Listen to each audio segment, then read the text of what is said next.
ఒక ఒంటరితనం ఉండేది. ఎవరైనా తన స్వరాలను అర్థం చేసుకునే వ్యక్తికోసం అతను ఎదురుచూస్తున్నాడు.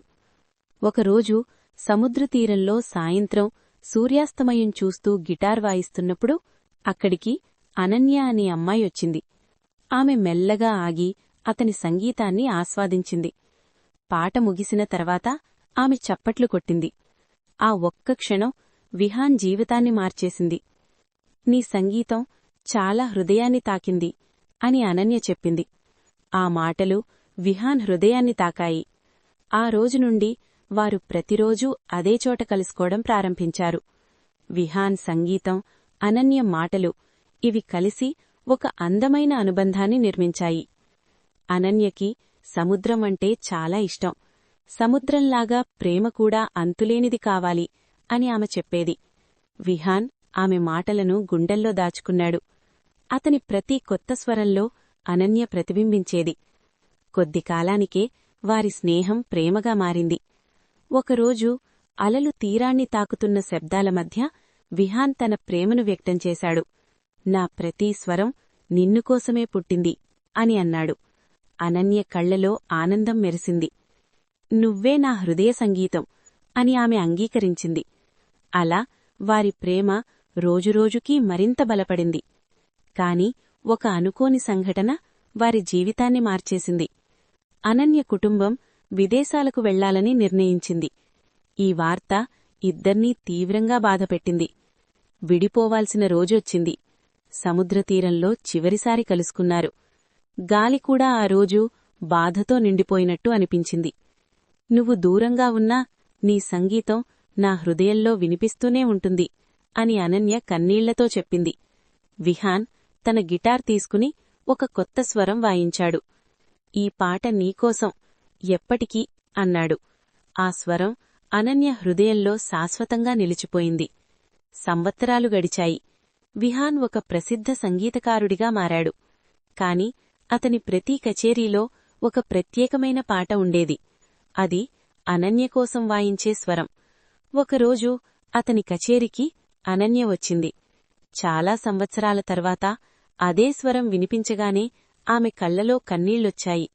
కచేరీ ముగిసిన తర్వాత వారు ఒకరినొకరు చూసుకున్నారు. ఆ క్షణం కాలం ఆగిపోయినట్టు అనిపించింది. నువ్వింకా అదే స్వరం వాయిస్తున్నావు అని అనన్య చిరునవ్వుతో చెప్పింది. విహాన్ మెల్లగా అన్నాడు, ఎందుకంటే నా ప్రేమ ఎప్పటికీ మారలేదు. ఆ రోజు వారర్థం చేసుకున్నారు. నిజమైన ప్రేమ దూరాలను, కాలాన్ని, పరిస్థితులను దాటి తిరిగి. అతనొక ఫోటోగ్రాఫర్. అతని కళ్లతో ప్రపంచాన్ని చూడటమంటే అతనికి ఎంతో ఇష్టం. ప్రతి చిన్న భావాన్ని, ప్రతి చిన్న క్షణాన్ని తన కెమెరాలో బంధించడమే అతని జీవితం. కాని అతని హృదయంలో మాత్రం ఒక ఖాళీ ఉండేది. అది ప్రేమ కోసం ఎదురుచూస్తున్న ఖాళీ. ఒకరోజు అతనొక పుస్తకాల ప్రదర్శనకు వెళ్లాడు. అక్కడే అతను మేఘన అనే అమ్మాయిని చూశాడు. ఆమె ఒక మూలలో కూర్చుని పుస్తకం చదువుతూ ఉండేది. ఆమె కళ్లలో ఒక లోతైన ప్రశాంతత, ఒక అందమైన నిశ్శబ్దం కనిపించింది. అర్జున్ ఆమెను చూసిన క్షణం అది అతని జీవితాన్ని మార్చేసిన క్షణం. ఆమెతో మాట్లాడటానికి అతను ధైర్యం చేసి వెళ్లాడు. మొదట చిన్న పరిచయం, తర్వాత మాటలు పెరిగాయి. పుస్తకాలు, సంగీతం, కలలు ఇలా వారి మధ్య అనుబంధం బలపడింది. ప్రతిరోజూ కలవడం ఒక అలవాటైపోయింది. అర్జున్ తీసిన ఫోటోలలో మేఘన చిరునవ్వు ముఖ్యంగా కనిపించేది. కొద్దికాలానికే వారి స్నేహం ప్రేమగా మారింది. ఒక రాత్రి నక్షత్రాల కింద అర్జున్ తన ప్రేమను వ్యక్తం చేశాడు.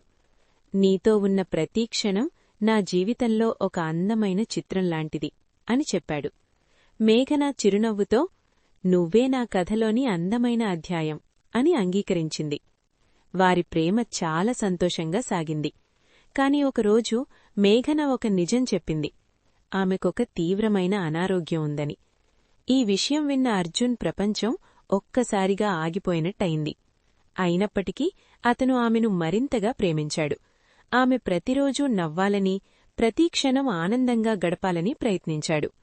ఆసుపత్రి గదుల్లో కూడా అర్జున్ తన కెమెరాతో ఆమె చిరునవ్వులను బంధించేవాడు.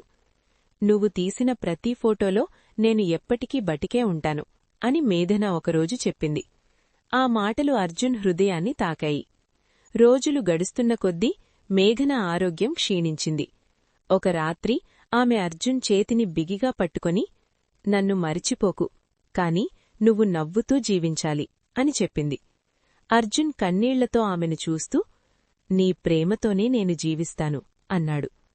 ఆ రాత్రే మేఘన అతన్ని వదిలి వెళ్ళిపోయింది. అర్జున్ జీవితం మళ్లీ ఖాళీగా మారింది. కాని ఈసారి ఆ ఖాళీ ప్రేమ జ్ఞాపకాలతో నిండిపోయింది. కొన్ని నెలల తర్వాత అర్జున్ ఒక ఫోటో ఎగ్జిబిషన్ ఏర్పాటు చేశాడు. ఆ ప్రదర్శనలో ఉన్న ప్రతి ఫోటో మేఘన నవ్వు, ఆమె కళ్లలోని వెలుగు, ఆమె జీవితం ఇవన్నీ ప్రపంచానికి చూపించాయి.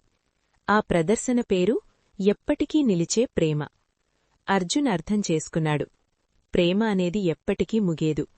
అది మనుషులు లేకపోయినా జ్ఞాపకాల రూపంలో మనతోనే ఉంటుంది.